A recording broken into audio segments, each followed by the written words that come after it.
All right, good morning, guys. Thank you everybody for jumping on with us. Just a few housekeeping things first. If you are participating via Zoom, please don't try to open Facebook as well. Do one or the other.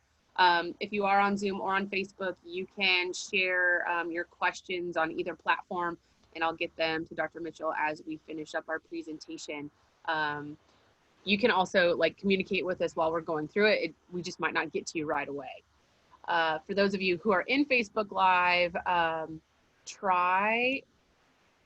those of you who are in Zoom, please don't turn your video on.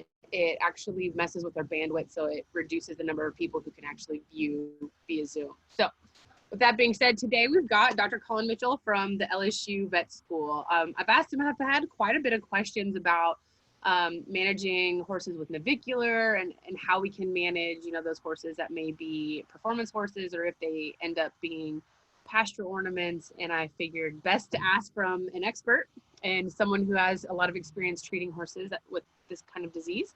So Dr. Mitchell has graciously joined us today and will give us his explanation and some tips on how to manage this in our horses. Dr. Mitchell, it's all you. All right, well, thank you very much for having me. So my name is Colin Mitchell. Like Neely said, I'm one of the surgeons at the vet school. So I was going to talk to you a little bit about navicular disease today. We'll talk kind of a little bit about the anatomy of the area. We'll talk about kind of what causes this. We'll talk about how we diagnose it. And then probably more importantly, at the end, we'll kind of go over a lot of the ways we try and treat these horses. So kind of when we get to that section of the talk, you'll notice, or you'll see I have kind of one slide and we've got a whole heck of a big long list of treatments, and there's kind of specific indications for each one, and hopefully we'll kind of talk a little bit about each of those and kind of maybe where they're going to be helpful, where they're not going to be helpful, and then really come back to the fact that if people have questions, we can try and address those a little bit more individually and hopefully give everybody all the information that they kind of need. So hopefully at this point everybody can see my first slide, which is going to be a radiograph and then two kind of anatomical kind of sections just to really go over kind of the area of interest or the area that we're talking about. So if we have a look kind of at this first image up in the upper left here, this is kind of a section through the middle of a horse's foot to just really give us an idea of the area that we're talking about or the area that we're concerned. The reason it's worthwhile kind of reviewing some of this anatomy is this is honestly one of the more complex areas of the horse's body. There's a lot of supporting structures, there's a lot of very, very important things down here, and they're all kind of jammed into a really tight little space. So there's a lot going on here. So I thought if we review it first, we'll maybe put us in a bit of a better framework to kind of move forward. So in this first image that we got up here on the left, hopefully you guys can all see my cursor. This is the second phalanx. So this is basically the short pastern bone. And then down here, this triangular bone that I'm kind of outlining right now is the third phalanx, or P3 as we kind of routinely call it. So this is actually the hoof capsule, the dorsal hoof wall we've got over here. And then this is the solar surface, oddly enough, or obviously enough rather, at the bottom down here. Oh, crikey, I'll back up slide. Clicked on something I shouldn't have there, sorry about that. Then in the back here, this is actually the navicular bone that we've got in this area right here. And the important thing about this bone is it's very, very tightly associated with the back of the third phalanx and the back of the second phalanx. So the coffin joint, so the distal interphalangeal joint, which is an area that we'll talk about with treatment as well later on, is this structure right here. And part of the coffin joint actually lies right against the back of this navicular bone, kind of right in this area here. So supporting the navicular bone or holding the navicular bone in place, there's a ligament at the bottom of the navicular bone that attaches to P3. This is called the impar ligament. And then if you come to the side of the bone, which obviously we can't see in this radiograph, there's actually a suspensory ligament that comes off from the lateral side and then the medial side that actually kind of wraps up around the top of P2 and kind of acts like a sling to support that bone kind of tight against the back at P2 as well. On the back of the leg here, we've actually got the deep digital flexor tendon, which is actually only this structure here. It's not all this stuff. It's just this thing back here. And it's about a ½ centimeter to 3/4 centimeter thick kind of in this area. And it runs on the back of the navicular bone and actually attaches and inserts on P3 right down here. So the navicular bone basically helps kind of redirect that angle of that tendon so it can insert on that third phalanx and kind of work its magic by flexing the foot every time it contracts. This is actually the digital cushion down here. which is a kind of sponge-like structure that's very, very important in actually helping kind of pump venous blood back up the leg, back to the heart. So every time the horse weight bears, this area gets basically squished, for lack of a better term, and that helps kind of pump that blood back up towards the heart. This image we've got here on the right is just a much, much closer view of the navicular bone. And again, you can see this is the third phalanx we've got here, the second phalanx we've got up above that, and then you can see this kind of distal navicular ligament, or the impar ligament is what it's usually called, coming down off the lower end of that navicular bone and attaching onto this third phalanx.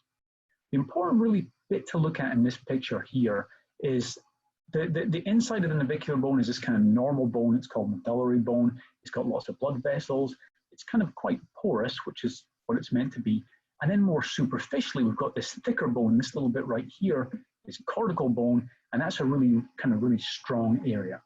On the outer portion of that cortical bone, we've got cartilage. And this is this white tissue right here. And this is really, really important because that gives a gliding surface for this tendon to kind of glide over and not get abraded or get scratched or damaged as it kind of glides back and forth over the actual navicular bone itself. If you remember, I mentioned kind of these suspensory ligaments in the navicular bone. This is actually one here. So this section's a little bit off midline, and this is a ligament that kind of comes up from the inside and the outside of that, the navicular bone, and wraps up around that second phalanx and kind of holds it in place. So when we look at kind of the foot, or how we look at the foot clinically, is often going to be radiographically. And just to kind of show you how these things all kind of correlate in the bigger picture, we've got P3 down here in this lateral medial view, we've got the navicular bone, and then P2. The thing that sometimes makes the interpretation of these radiographs a little bit more tricky is the fact that we've got the collateral cartilages down here. So this structure all here is collateral cartilage, and it can appear to be fuzzy, can appear to be a little bit abnormal, but that is truly one of the normal structures in there that again gives kind of a lot of the support to the foot, so it's very important, but it does kind of get in the way a little bit when we're looking at radiographs. The other structures that we can't really see in this anatomical section or in this radiograph are the collateral ligaments of the coffin joint, or the distal interphalangeal joints.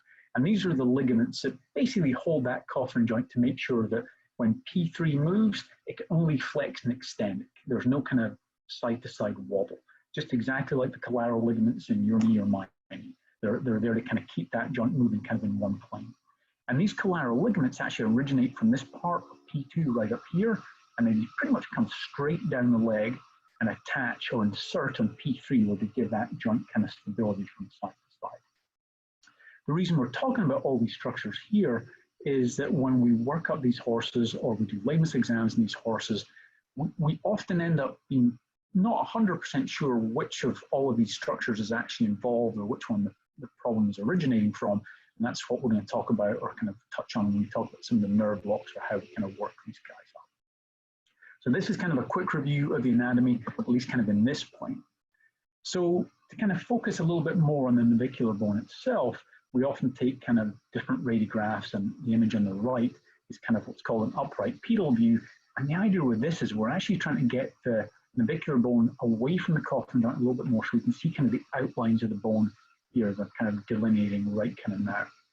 And the areas that we're sort of looking at are of interest are going to be the edges, so this side, and then this side here, and these are where those collateral kind of sesamoidean ligaments kind of come and support that navicular bone.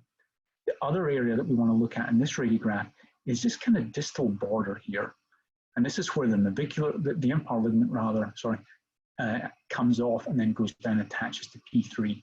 The other thing that if you have ever had a horse with navicular disease, or if you've seen radiographs of horses with navicular disease, one of the things that people talk about is lollipops or vascular channels, and they're actually these little kind of lucent areas, these tiny little black areas here.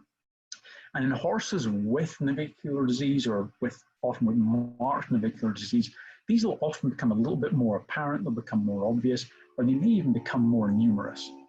The problem is if you just look at radiographs of horses, you'll find those changes in some horses.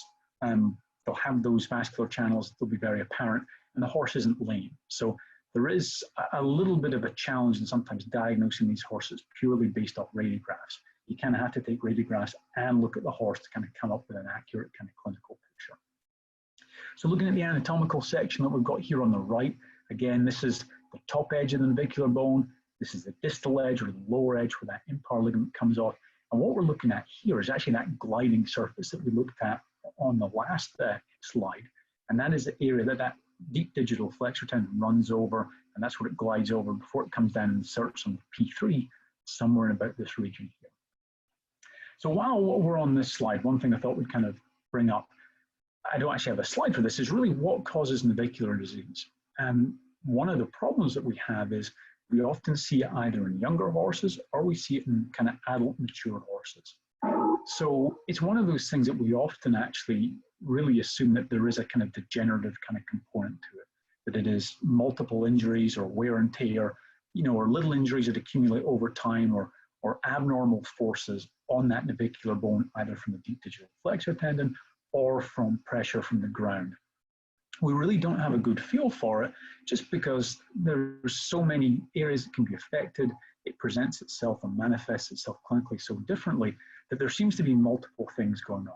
There may well be a genetic component in the fact that some horses seem to be more predisposed to developing it, particularly for those very young horses that develop it, and they're unfortunately sometimes the harder ones to manage.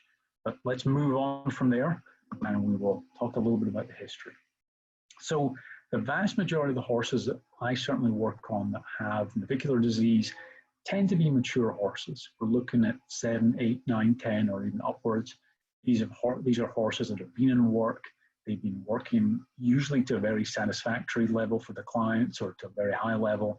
And then something starts to go a little bit wrong. They either maybe don't perform as well as they have done in the past. They maybe start to feel a little bit choppy.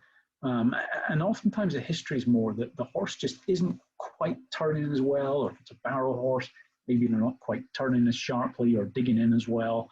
It doesn't tend to be any overt lameness initially. It's just some little niggling things that are kind of slowing them down. What we often see from those horses is that this is something that starts off, and over time it gradually progresses to the point that owners recognize a consistent lameness. It's not just a kind of little hitch in their giddy up.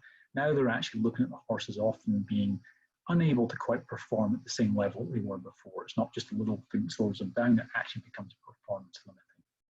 So that is by far the vast majority of the horses that we see. We will, however, see the odd kind of younger horse, and these are 3-year-olds, 4-year-olds, which really haven't done that much work to develop all that wear and tear that we kind of talked about. And these horses often present acutely very, very lame. They are not ones that kind of move insidiously, or start insidiously and progress. These are ones that generally come in acutely lame, and you think, oh my goodness, this is terrible. And you work the horse up and you find a problem that usually we don't get too worried about because it's something we can at least try and manage. But in some of these young horses, it often comes on fast and can be a little bit more severe. When we're looking at breeds, there really aren't any breeds of horses that are free from this disease. Certainly quarter horses make up the bulk of the patients that we end up seeing with this condition. A lot of that may well be just the fact that a lot of these horses the way they've been bred. They're getting bigger, they're getting musclier, they're getting heavier, and they tend to have some of the smallest feet you'll ever see. So certainly there's some things that we've maybe not done breeding-wise that have been very helpful for these. Having said that, we see this often enough in thoroughbreds, and particularly if there are thoroughbreds that are off the track. The main kind of thing that I honestly believe that affects a lot of these horses is their hoof care to that point in time. A lot of them have very low heels, crushed heels. And that can be something that can be really, really challenging to manage, and certainly absolutely affects how they move. It affects the stress and strain on their distal limb, and particularly in that navicular region. So there's things, whether they have very small feet like some quarter horses, or whether they just have really low heels or crushed heels like some of these thoroughbreds. There's a lot of things that predispose them to this problem, and that comes back to really, there seems to be multiple things that cause this in horses, and we don't have, honestly, the best handle on what all of those factors are.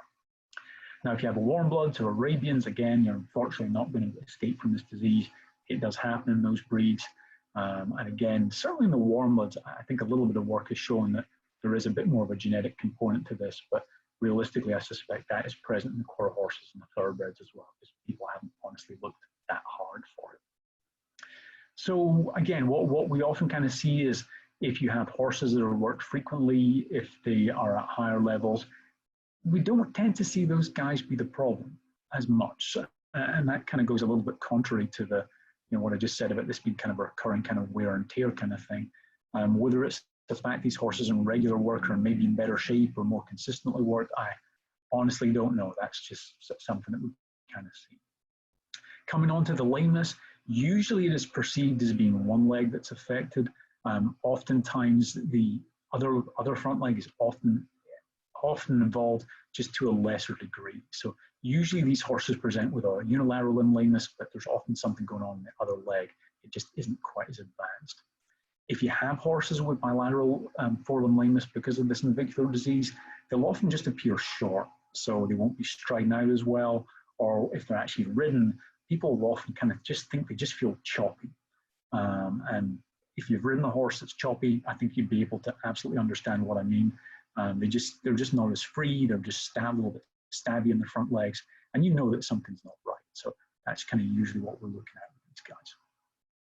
When we do our physical exam, these horses, the thing that is often, something that makes me think about navicular disease is usually the fact we don't find a whole heck of a lot when we actually do a physical exam, or more importantly, when we kind of do our musculoskeletal exam. Something that some of these horses will have is they may have some joint effusion in that distal interphalangeal joint or the coffin joint. That's kind of hit or miss, and that is one of the more frustrating kind of things or features of this disease, is there often isn't very many good overt signs kind of on the outside that kind of point you in this way. So when I often don't find anything wrong with these horses, this is kind of something that maybe kind of pops up a little bit higher on my list of differentials that I'm kind of running through as I'm kind of looking at your horse. So hoof testers are always a good idea. Hoof abscesses or lamenesses originating from the foot really make up 60 to 70% of the lamenesses that people end up working on. One of the problems that you have with this is the navicular bone's quite far in there. So certainly when I was training, we were always taught to put the hoof testers over the frog and actually try and get pressure on that navicular bone. The problem is you can't really get good pressure directly onto that navicular bone. So when you put it over the frog or in the collateral sulci of the horse's frog and put pressure in there, you're not really getting pressure on that navicular bone. So it's a very hard area to actually test specifically for. Having said that, it's worth looking for other signs of hoof pain, just because a lot of these horses often will have hoof imbalances. They may have defects just related to hoof growth. So there's a lot of good information can be obtained from this, but there isn't always anything that's truly specific for navicular disease based on that portion of your exam. So when I'm looking at their hoof conformation or the hoof imbalances, I want to look at these guys from the front, I want to look at them from the side, and really see the relation of their coronary band to the ground.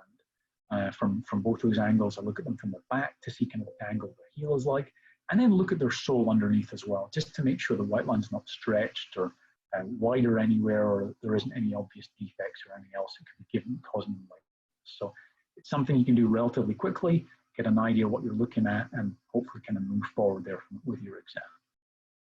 When we actually start to watch these horses move, they often have quite frequently a pretty mild lameness until you really start doing a whole lot. So when we're scoring these lamenesses, we usually use a 5-point scale, and a grade 2 or a grade 3 lameness is going to be, the horse is going to be visibly lame at the trot. And that really, unfortunately, can be a huge spectrum of degrees of lameness. It can go from being kind of pretty mild, or it can be very consistently obvious, and actually sometimes even quite severe. When we watch these guys go in a circle, you'll often see it more clearly when the lame leg is on the inside of the circle. Sometimes you'll see it a little bit more clearly when that leg is on the outside, but that is more unusual.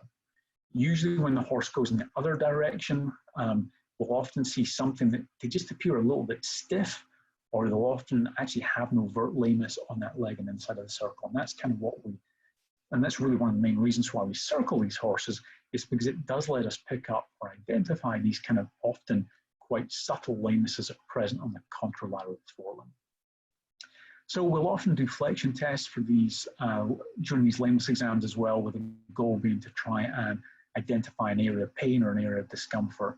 We usually do a distal limb flexion test, we'll do upper limb flexion tests, and then there's others we can do for specific areas, particularly the hind limb. But none of these flexion tests are really that helpful at actually identifying pain or discomfort that's coming from the navicular region. One of the things I really like to do or pay attention to is we'll often trot these horses in concrete, so it's a pretty hard surface.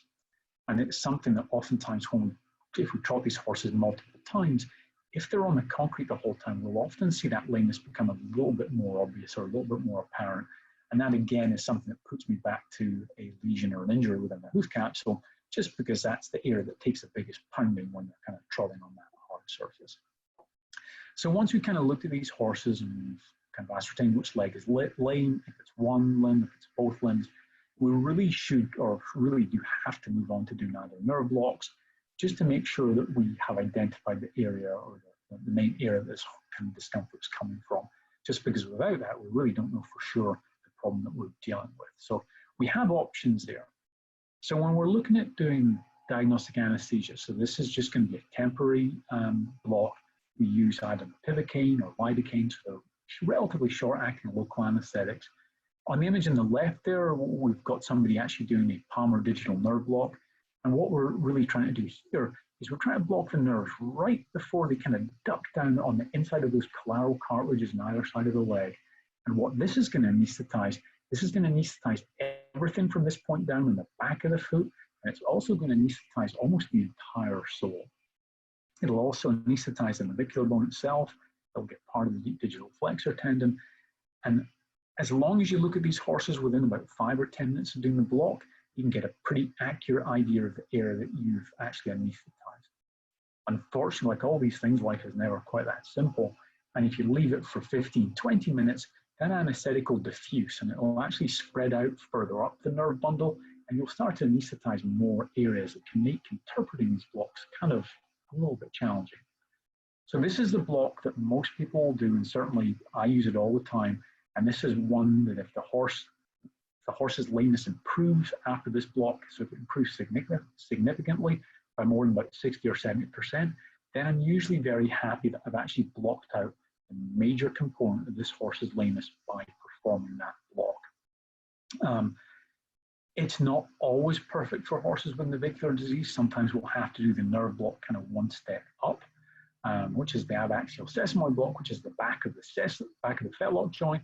But usually this block here is going to be the one that's going to give you the best response for horses that truly have navicular disease or pain originating from the navicular bone itself. Sometimes that's not enough though. So if we have horses with a lot of effusion within the distal interphalangeal joint, you can actually get a little bit more information by actually performing an intra-articular block of the coffin joint itself. What this does is obviously it's going to anesthetize the coffin joint very nicely. And if you remember from that anatomic image that I showed you at the start, the back of that coffin joint is absolutely adjacent to the navicular bone and actually to the impar ligament, and the navicular bursa and the deep digital flexor tendon is really right on top of that. So if you anesthetize the coffin joint, you can also actually get some anesthetic or some anesthesia of the navicular bursa and the navicular bone itself. In the majority of horses, if you give them about 10 minutes, you'll actually start to anesthetize that area. So this is just another way to really evaluate how much or how effective intra-articular medication could be if you treat if the horse blocks out to the coffin joint. If you medicate the coffin joint, you're likely to get a pretty good response to that medication if that's one of the treatments that you pursue. Well, I'll often still use intra-articular medications in horses that are blocked out just with a nerve block, but it's not always 100% consistent. You don't always get kind of the same response, but that can give you a little bit more information, particularly if you're worried about a collateral ligament injury of the coffin joint, or if you're worried about just really an articular component or articular injury. That can be a very useful block to do.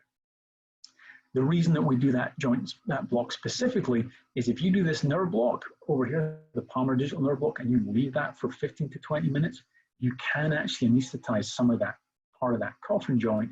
So you might accidentally block out part of the coffin joint injury, and you don't really know that for sure. So that's kind of why the timing of these blocks, or the time between performing the block and then watching the horse move again, is actually really, really important. When we look over this image in the far right, this is probably the nerve block, and there's a needle actually in the back of this horse's heel, but right here, that might be a little bit hard to see. This is doing a navicular bursa block. This is a little bit more fiddly, and I do them in the clinic, usually more for treating these horses rather than actually as part of a lameness exam.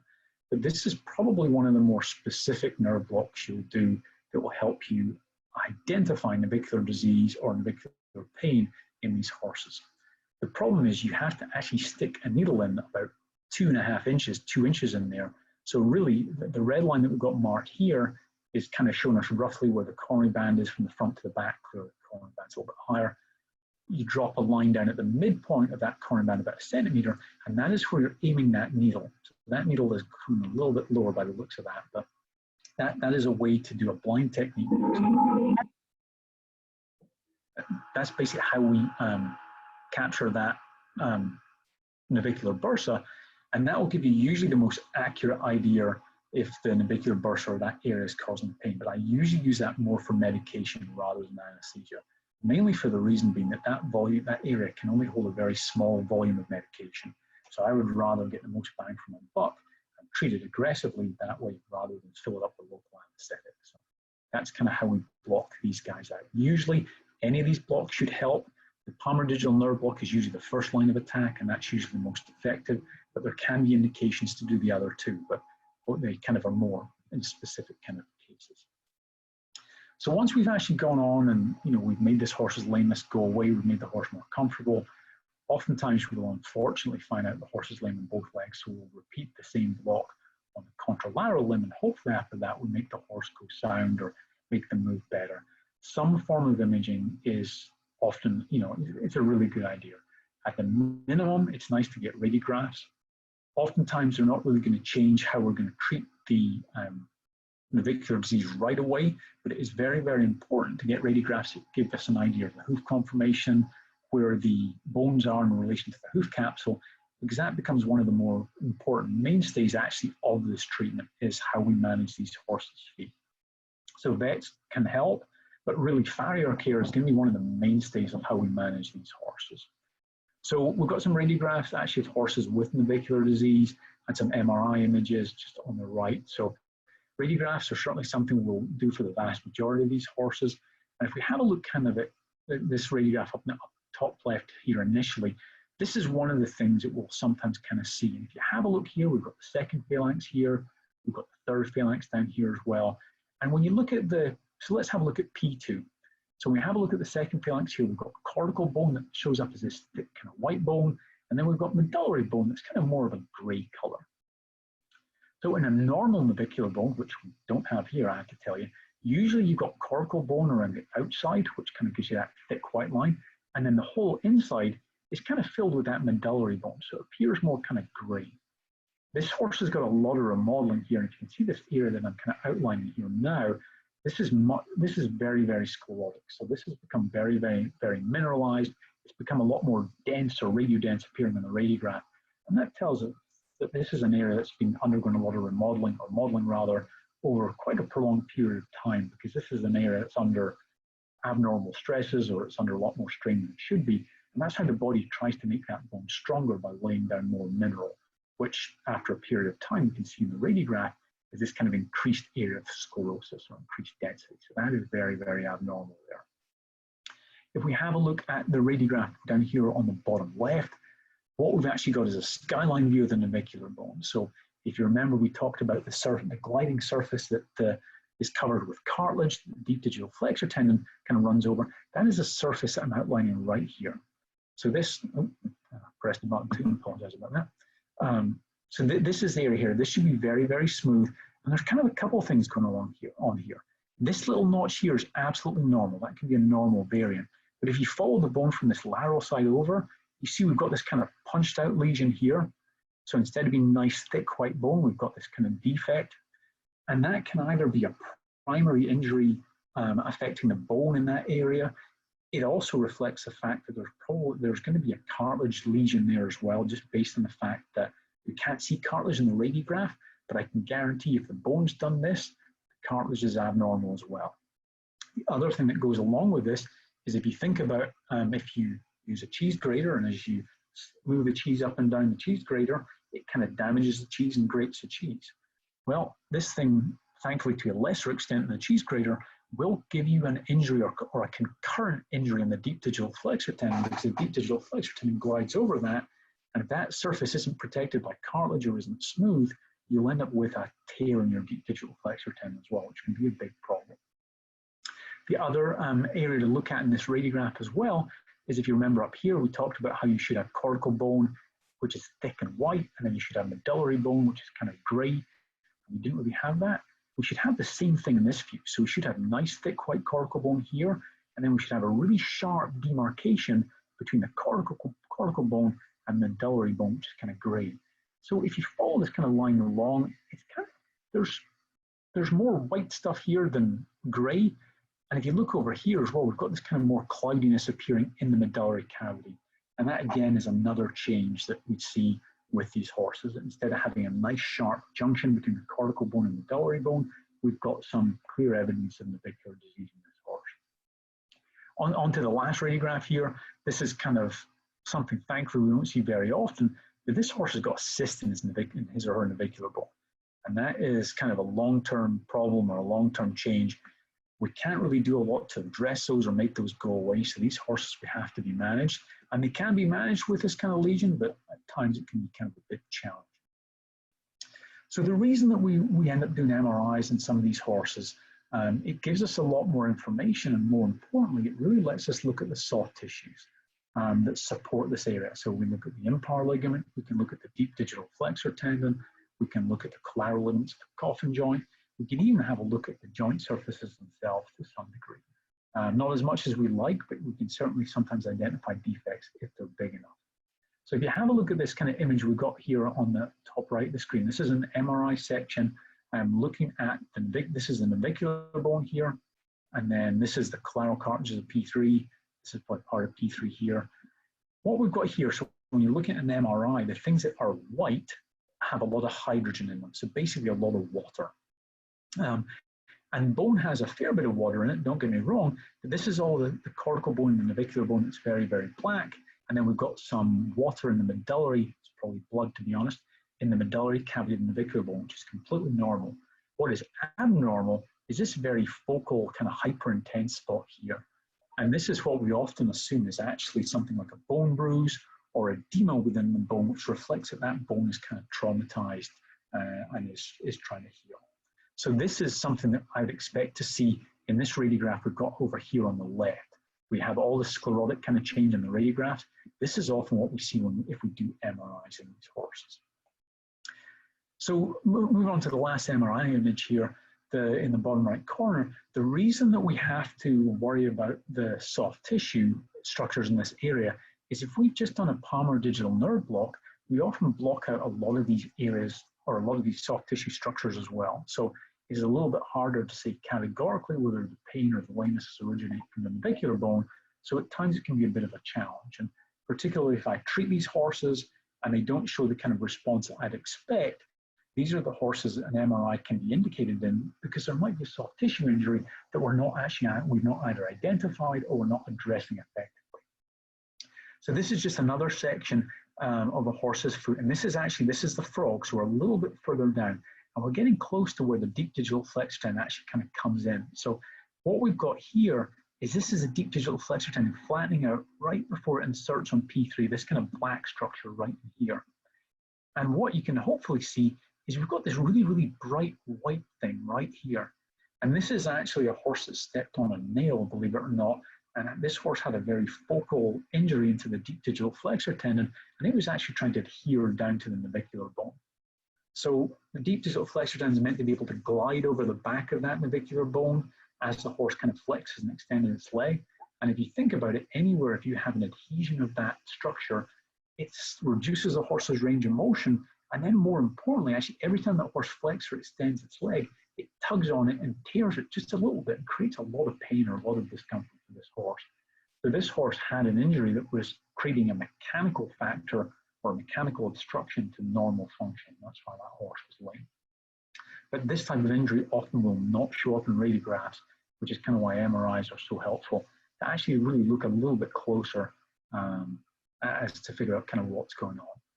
We have to do MRIs here at LSU with a horse under general anesthesia, so it obviously ends up being a lot more expensive than radiographs. So usually MRIs are something that I'll pursue if the horse doesn't respond the way that I think it should, or if we're not seeing kind of the response that we wanted from the therapy. So that is or if people want to pursue it right from the get-go, it's absolutely valuable and it's worthwhile doing. Mainly from the point that we can identify all the areas that are injured, or we can figure out how many areas are injured, just because that does become important prognostically, because the more areas that you have injured, the more severe the damage is, clearly kind of makes sense, the harder it will be to get that horse comfortable, keep them comfortable in performance. All right, so that's hopefully now kind of showing you some of the ways that we actually go ahead and kind of confirm our diagnosis, or more importantly, we actually localize the structures that are kind of damaged. So when we're looking at these horses, so historically horses would be diagnosed with navicular disease if they would block out, or if their lameness would resolve with that palmar digital nerve block, and then if they had some of those changes in radiographs that we kind of looked at in that last slide. The problem that we have with that, and this is kind of why navicular disease has kind of evolved over the years, is as we know more, or as we look harder, we've sort of suddenly realized that we could have an injury of the collateral ligaments of the distal phalangeal joint. There can be a deep digital flexor tendon tear, and they all block out to that palmar digital nerve block, but you can't treat them the same, or you won't get the same outcome if you just assume it's a horse with navicular disease. So some people will use the term palmar heel pain to describe horses with navicular disease because they feel it's a more descriptive term, talking about the area that the lameness is originating from, rather than a kind of category of disease that really is kind of not very accurate, if that makes sense.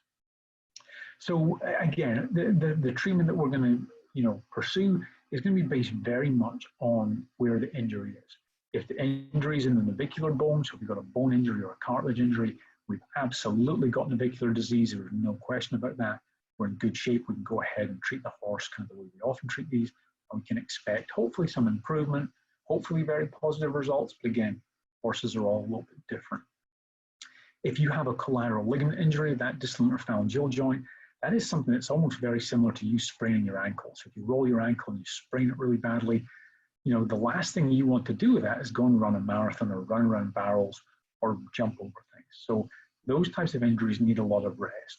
A lot of the typical treatments that we do for navicular disease aren't going to give you a whole lot of benefit. And the same honestly goes for some of those navicular suspensory ligament injuries, or even the impar ligaments. If any of those areas are injured, a lot of times rest is very, very important in controlled exercise.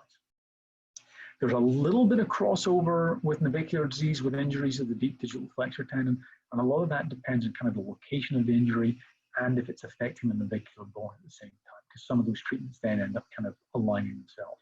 But again, if horses have a primary deep digital flexor tendon injury, surgery may be indicated, rest is absolutely indicated, and oftentimes conservative therapy is kind of what you'll end up pursuing with those guys. But truly, if we have changes in the navicular bone, or bruising the coffin bone, or the third phalanx rather than the second phalanx, those are things that we can pursue and treat, according to the usual kind of ways that we treat horses with navicular disease.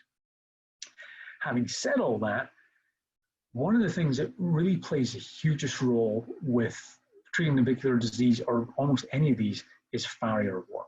So what you'll find is the vet can do things, we can put kind of temporary band-aids in a lot of these things with injections, with medications, but realistically, without a farrier being part of this team, we are not going to keep these horses sound. And this is kind of where it becomes very, very important that you have a good relationship with your farrier, and hopefully the vet has a good relationship with your farrier as well, because sometimes you'll try something, you'll do things that work, or have worked 9 times out of 10 in every other case you've treated, and they just don't always work. So this is kind of why having some engagement with the farrier is very, very important. Everybody has to be on the same page and willing to realize that when you're dealing with changes related to hoof growth and hoof care, I'd love to tell you I can get the horse sound in 20 minutes, but that's a complete lie. Sometimes this is something that takes longer, and it can be a work in progress, but as long as everybody's on the same page, you can make kind of good strides to kind of get there. So this is really the mainstay for any horse with navicular disease. If it truly is navicular disease, you really have to look at some of the things that maybe predispose this horse to developing this condition in the first place. So does the horse have a very long toe or crushed heels? Has it got a medial-lateral imbalance? Has it just got really, really small, upright, boxy feet like some of these little quarter horses will sometimes do? And there's not a lot we can honestly do to change very many of those things. We have to try and manage them, have support the foot. And if we can correct them, we can go ahead and try that. But again, this is a slow process. The hoof takes about 8 to 9 months to grow down from the coronary band. So any changes we make or any improvements we make can sometimes be kind of a gradual process. And more importantly, if you try something that doesn't work, don't blame the farrier. Don't blame, well, hopefully don't blame the vet. Everybody's trying to work on this, and sometimes you have to get a little bit creative and try kind of different things that maybe aren't quite the more common kind of goals or more common kind of treatments. You can usually help these horses. So really one of the more common things that people do with these guys is they'll use bar shoes, and bar shoes have been very, very effective in helping these horses. And really the picture we've got there on the right kind of highlights one of the more important things. And this is something, unfortunately, I think that farriers find frustrating and owners find very frustrating as well, is that if the horse has kind of underrun heels or crushed heels, one of the best things we can do for them is try and support those heels and build that heel back up to either correct any hoof imbalance they have, or more importantly, support those heels and kind of give them the support where they need it kind of behind where their heel usually lands. And what I mean by that is really, if you look where the heel bulb kind of ends, the shoe is actually extending out a little bit behind that point. And that way we're hopefully giving that horse's foot enough kind of support palmarly that it really kind of needs. You can do this with a bar shoe. You can even do this with a normal shoe just if the trailer extends far enough back. These horses often have to be ridden or worked in bell boots or something to try and stop them from being able to overreach, because these horses do have the potential to kind of catch the back of that shoe with a back leg and actually rip the shoe off, and that damages their hoof wall even more and can get you into a lot of trouble just because then you have even less foot to nail a shoe on. So the farriers often find these a bit of a challenge if they have ripped their shoe off, but getting that support back to the heel is really, really important. The other thing you can do is try and move the breakover back a little bit more, particularly for some of these thoroughbreds and very long toes. Shortening that toe up is one of the things that's going to make them move a lot more appropriately. And it can either be done with a trim, or in this case, we've done it kind of with a shoe and a trim, to be honest. You see, we just kind of rolled this toe up here, and the idea is that's hopefully going to make it a little bit less resistance for the horse when they kind of try and unload the foot and kind of move forward. So again, you know, this is a world that generally likes symmetry or likes things to look the same. This is a point where oftentimes you have to have a conversation with the farrier, with the vet, and just realize that both feet may, because one may be more effective than the others, the feet may grow a little bit differently. So you can't do the same thing for both feet all the time. Yes, you can kind of apply the same principles, but you're not going to often end up with identical feet at the end of this. So this is something that, you know, the farriers often have a good plan with what they're doing. If everyone can put their heads together and come up with a plan in combination, when I usually tell the farriers, I usually tell the farrier what I'm trying to achieve. And then as a vet, I try not to tell them how to do that because, you know, I try and stay in my lane. They know how to hopefully achieve those things, and they have their opinions, and we usually try and have a discussion back and forth about it. And honestly, 99 times out of 100, I've found we both have the same ideas or the both plans. I've often realized that vets and farriers don't always talk the same language. And I'm as guilty of that as most other vets, I suspect. You know, so when we've actually talked about things, we find out we have the same idea.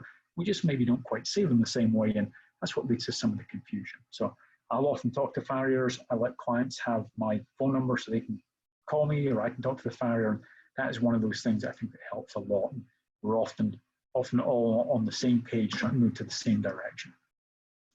So what things can we use to try and treat these horses? So clearly corrective farrier work is going to be really the mainstay of any long-term management.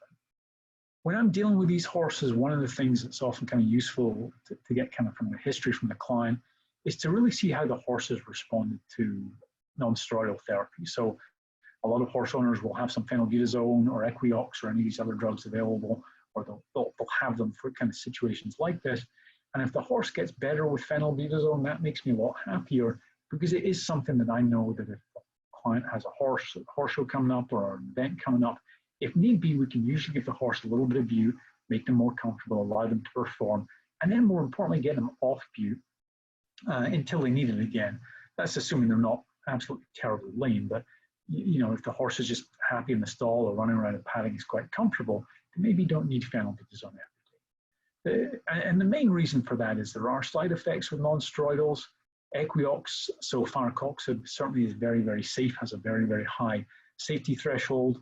It takes a little bit longer to kind of kick in. Usually if you give horses bute the night before and then give them bute the day of the event, they'll do pretty well. With Equiox, you maybe need to start that a couple days ahead to make sure they have good kind of plasma levels, maybe even 3 or 4 days sometimes. So with the non-steroidals, you do have to pay attention to the fact that there certainly can be some issues with kidneys. There can be issues with the large colon as well. So if they go off feed, if they start drinking a lot more, you really do need to maybe have the horse looked at to make sure they're not having problems. A lot of times the side effects with non-steroidals are few and far between, but they will happen. And when they do happen, they can be bad. So you don't really want to keep a horse on bute unless it kind of really doesn't get. So non-steroidals will be enough sometimes to manage a lot of these horses, particularly if they are not very lame. If they're comfortable, the vast majority of the times this is a very useful tool to have. One of the drugs, or one of the families of drugs that's kind of been in the press a little bit more is bisphosphonates. And so the trade names for those are Tildren or Rosfos. I think if you look at these drugs, they can play a role in helping these horses become more comfortable. Again, there's some renal concerns, particularly with Tildren. If you use these drugs, there's always a risk that some of these horses will generally have very transient episodes of colic, but horses can colic on those drugs. So you do have to use them a little bit carefully. It is, again, very uncommon. I'm not trying to scare anybody, but it is just one of those side effects that can be a little bit disconcerting when you have a lame horse you're trying to make better and you suddenly have it start colicking on you. These drugs can be useful if horses are mildly affected or, more importantly, have only been lame for less than 6 months. These are generally the times that these horses will respond well to bisphosphonate therapy. Certainly with the caseload that I work on, a lot of these horses have been lamer for longer periods of time, over 6 months, over a year, and those horses don't tend to respond that well to bisphosphonates. The nice thing about bisphosphonates, if you give them once, you may have to repeat the dose in 60 days, and after that, you usually should have a good idea if the horse is going to be better or not on those drugs. Some people will repeat them maybe a third time or fourth time, but in all honesty, you should be at least 60 days between doses, and if you've not seen an improvement after the second dose, you probably don't need to waste your money on a third dose. Having said that, sometimes the response will be 20 to 30 days after that second dose, so give them a little bit of time. Maybe don't write them off quite until you get to around about the 3-month point. But again, they tend to help horses that are less severely affected and have only been affected for short periods of time. When you're looking at some of the more kind of historic kind of drugs that really actually still have value, isoxaprine is a drug that's meant to improve blood flow to horses' feet. Whether it actually does really improve the blood flow or not is another issue entirely, and don't really need to go into that. But isoxaprine actually does help some of these horses with navicular disease. It is quite a safe drug, so it's one, if people have that or want to try it, I think it's a very good kind of first step. The big problem with that, however, is it's not going to generally be, if it's not done anything by about 30 days, it's probably not going to do anything. So if you have a response to it, great, keep them on it. If you don't have a response, it's probably time to give it up after about 30 days and try something different. So one of the kind of main ways that we treat these horses is going to be with kind of intra-articular medication. So whether that's the coffin joint or the navicular bursa. And what we usually do with these guys is I'll certainly use steroids, so usually either triamcinolone, which is kind of a pretty potent steroid.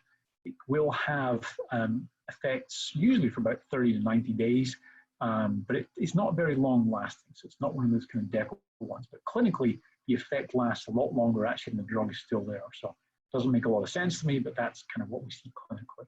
And I'll usually use that in combination with hyaluronic acid, so either Legend or Hibiscus. There's a bunch of different products out there. When we treat these horses initially, I will usually inject the coffin joint to begin with, just for the main reason being this is much easier to access. It's an easier joint to get into and medicate, and it's something that vets are very happy doing this in an ambulatory setting. So a lot of times, we might treat the horse initially, but then the horse can go back to your referring vet and kind of have follow-up treatment there relatively easily. what I'll expect with those horses is this will make them more comfortable. And this is really a kind of a bridge to give the farrier time to do their stuff and hopefully have the horse start to grow a slightly stronger foot or a better quality foot, so that by the time the injection wears off, hopefully the foot's going the right direction, the support's there from the shoe, and that the horse is able to go back to work and not have these injections repeated. Unfortunately, because hoof growth is so slow, we often have to do this a couple times, and that's something that we do, we do repeat. There's horses that need injections every 4 or 5 months, and that's all right. What you don't particularly want to be doing is injecting these horses every 60 or 90 days, because steroids, although they're beneficial clinically, they're not always the best thing to be putting in there multiple times. You can get into trouble with those injections, and you can actually have some cartilage damage kind of after the fact as well. So kind of moving on from there, regenerative therapies are out there. We don't use those a lot, but they are options, particularly if the horse has responded. Shockwave therapy is something that's been used. I've had very little luck with that, to be honest. But again, it's something that people have tried.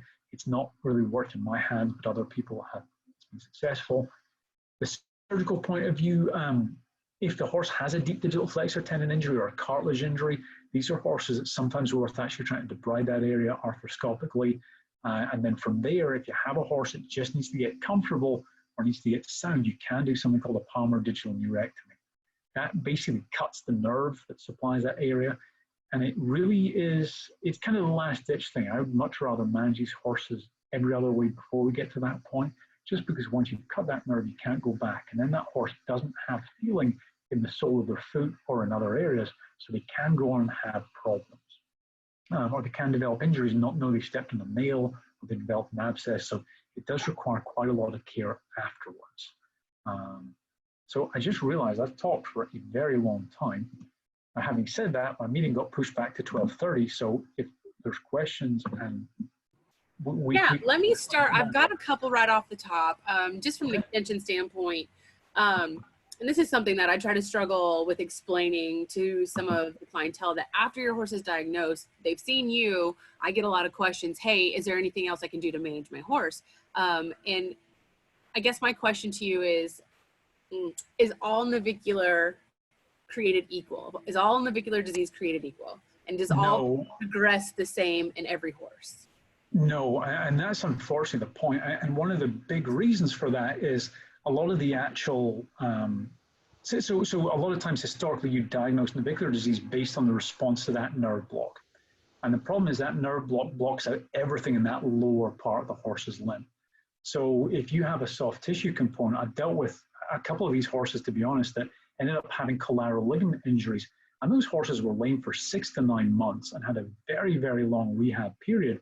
And after that, they've been absolutely fine. But the point is that when they first presented, they presented in exactly like a navicular disease horse. We blocked the foot out to that area. We took radiographs. We saw some changes actually radiographically consistent with navicular disease. So we started to manage the horse that way, and the horse actually got worse. So, when I inject a horse's joint, I expect them usually within about 4 or 5 days to at least be feeling better. They're maybe not 100%. They're usually improving. And what we found with that horse, when we got to, they did all right for about a week. And then by the time we got to 3 weeks after the injection, that horse was more lame.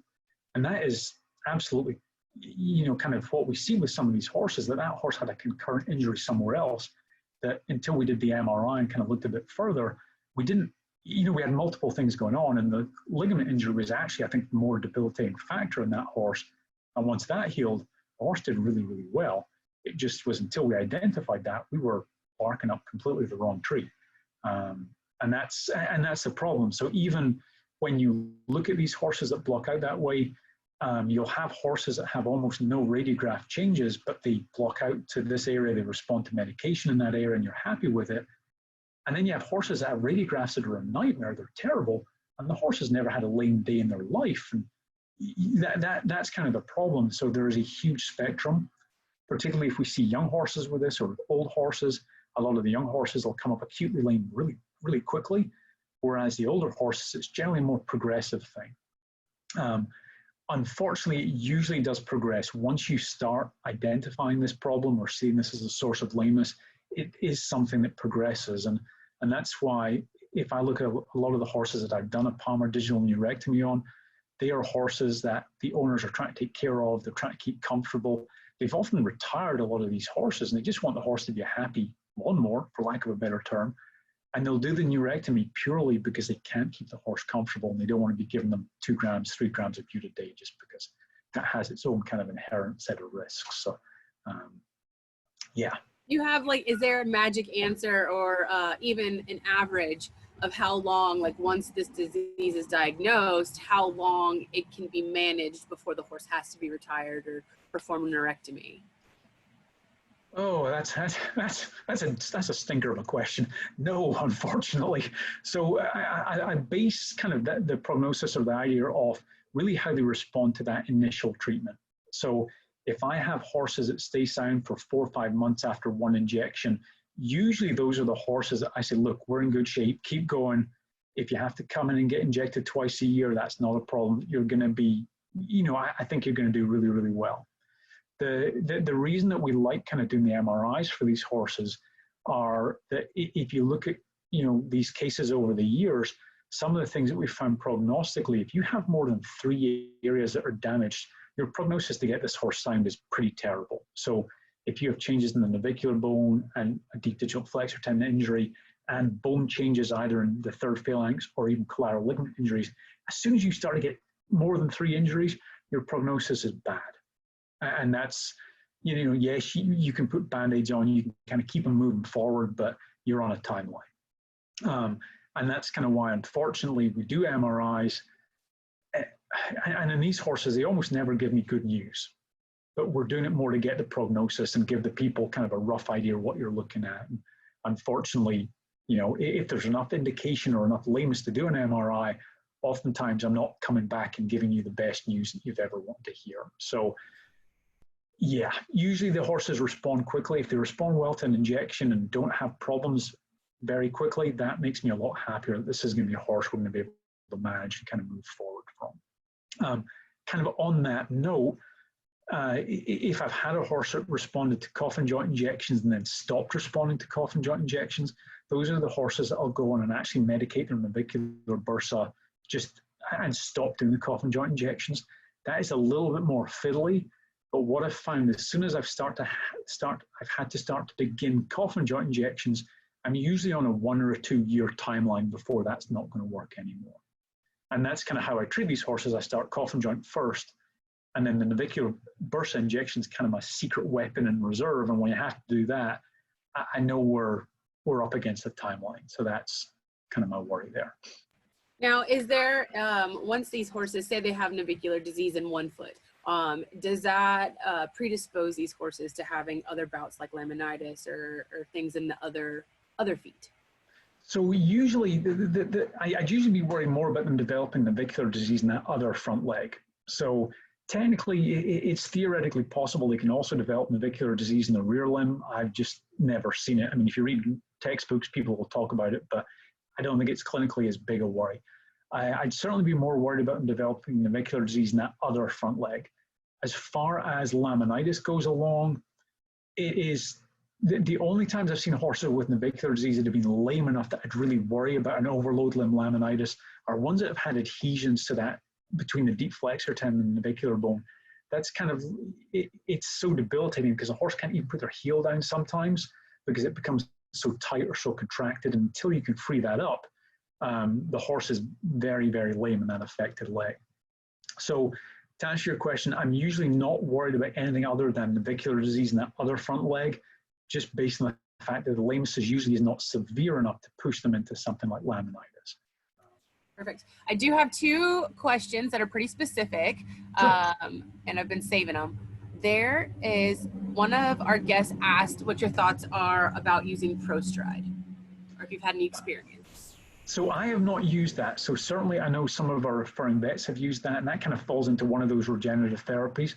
And I think one of the vets that used it, I talked to him a little bit about this, he's had some really good results with it. I have to be brutally honest that he's the only person I know that's using it. So, he's had some horses respond favorably. He's had some that have not responded the way that you'd hope. And but again, it's one of those regenerative therapies. I think it is worth a shot. but again, that's very limited secondhand kind of anecdotal results, so I can't speak to that. And then we do have another question, actually, two that kind of fit together. Can a horse be with navicular live a long, happy life, but does it stop progressing, and is there a cure? Is this something you manage until you can't manage anymore and then find a painless ending? Yes, so I mean, that's a good question. And, honestly, a lot of times with hoof care, and it can be obviously hoof care for the rest of the horse's life, a lot of these horses will be managed very successfully. It can just be a long, drawn out, unfortunately expensive kind of process. It does generally progress, however.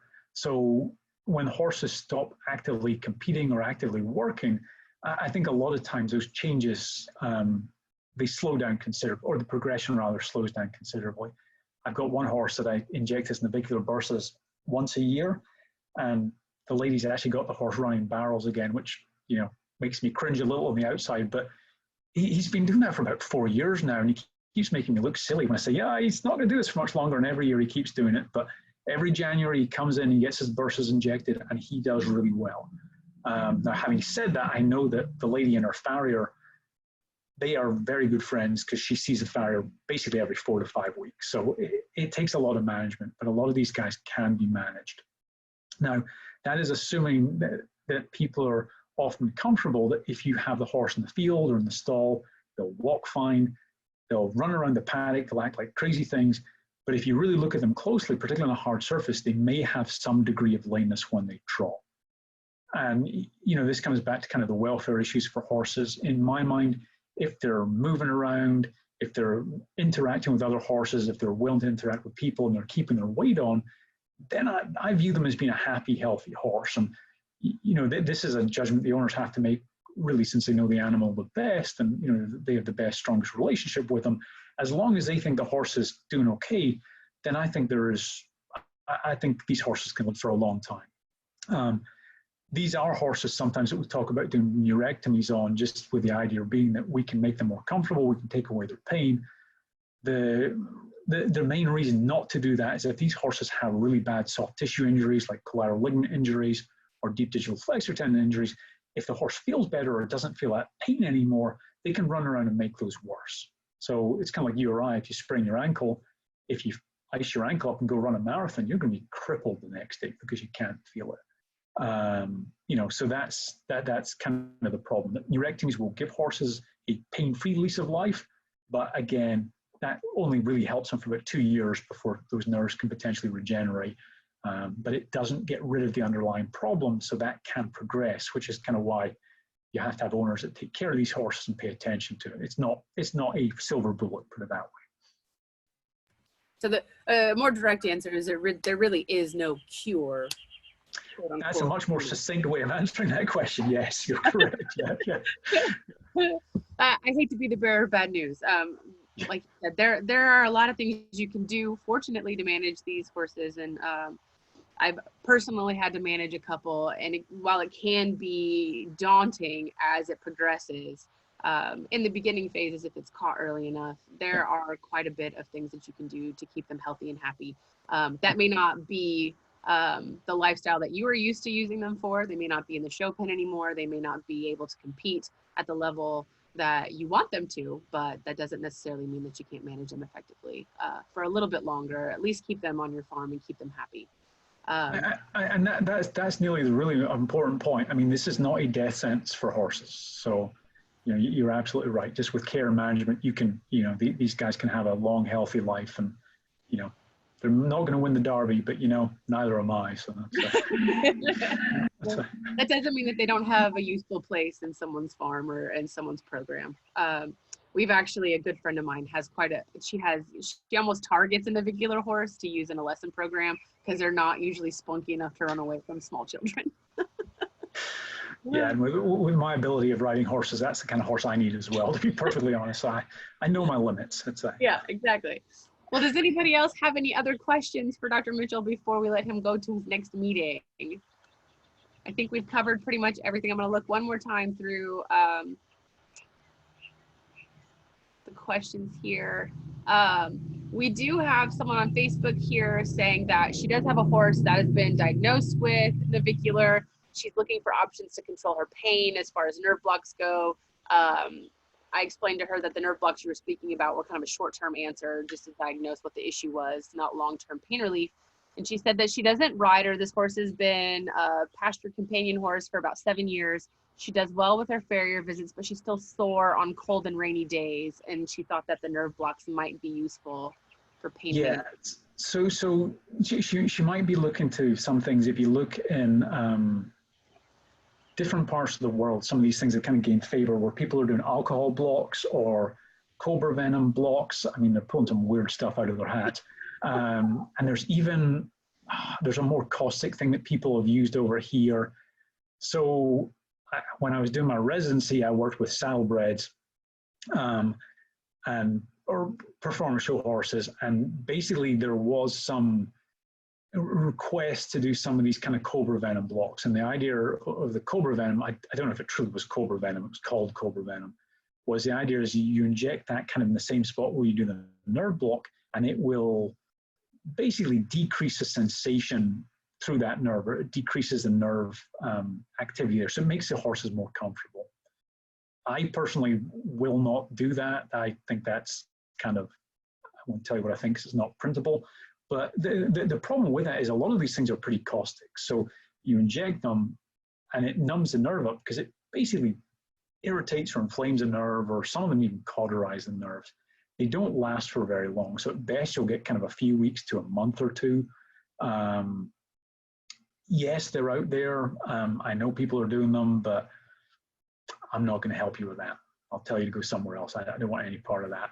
So there's an ethical question is involved in some of these options that are available. And some of you, I think it really depends on looking at the overall welfare of the animal and what you're willing to put that animal through holistically as an entire organism, not just as one individual problem. And that really comes down to, like I said, a big ethical issue, and not just trying to get rid of the individual, the little tiny problem to manage the whole horse. You gotta look at the whole horse. And if you're willing to do something like cobra venom, you're probably not looking at the best interest of the horse. It's probably not the best thing. And people have used Sarapin for that as well, which is a lot safer, but generally gives you a much shorter kind of period of time. I think certainly for that person's particular question, the fact the horse gets a little bit worse more when it's cold or wet, I'd worry a little bit more about an arthritic process there rather than purely navicular disease. Now, I mean, honestly, it may be navicular disease, and that would be a horse, if her expectations are just to keep the horse comfortable, a palmar digital neurectomy could be a good option for that horse. She's not going to be competing on this horse. But the important thing before you do the surgery is you have to have a vet come out and do a palmar digital nerve block. So, and the reason for that is a palmar digital nerve block is going to kind of give you a temporary kind of surgery kind of block. And if the horse doesn't get better after that nerve block, it's not going to get better after the surgery. So if the horse goes sound after the nerve block, that's a good candidate for the surgery from the point that that's the same type of response you'll get from the surgery. If it doesn't block out to that nerve block, don't waste your time doing the surgery because it's not going to help. Would be the kind of main thing.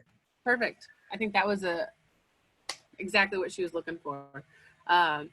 Anybody else? Any other questions before we let Dr. Mitchell go? I'm not seeing anything else. So with that, I guess we can end. Dr. Mitchell, thank you so much for spending your lunchtime with us and explaining the process with navicular and giving us hopefully some tools to manage horses that we have in our care or in the future potentially. And everyone else, thank you for joining us. And if you have any specific questions that we didn't get answered in this presentation, please feel free to email them to me at nwalker@lsuagcenter.com. And I'm sorry. I'll put my my email address in the links, and you can email us. And if I can't answer it, I'll make sure that Dr. Mitchell can answer it for you. Hey, thank you very much, and sorry for rabbiting on for 50 minutes. I didn't. Oh no, you did a great job. I appreciate it. Went on, so all right. Thank you, guys. All right, thank you. I'm going to end the meeting.